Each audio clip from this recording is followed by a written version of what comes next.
Привітання з концлагера. Наш паровоз летить вперед, як завжди кажуть наші СМІ білоруські. Ми бачимо, що завжди по телебаченню кажуть, у нас найкраща країна для життя. Дякую нашим правительству, депутатам, усім, хто керує зараз в країні, тому що люди вельми вдячні, тому що у них немає праці, у них немає нормальних заробків. От. І ті, які нами керують, вони просто проводять над нами експерименти. Це бачно вельми убарануюче, тому що шмат підприємств закривається і люди просто не мають праці і за що жити в цій країні. Тому люди вельми шмат, з якими я розмовляю, виказуються, і вони проклинають цю владу.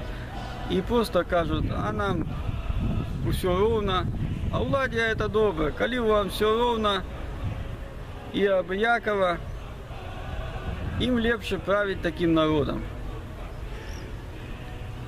Люди хочуть жити за життя без хлусні і мани.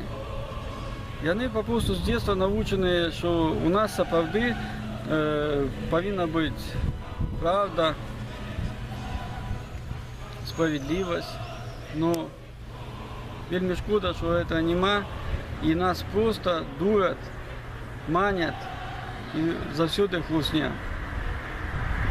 Так що дякую вам за хлусню, і народ все бачить, і він коли-то все-таки викаже те, що він супать гэта беззаконня, неправди, зла.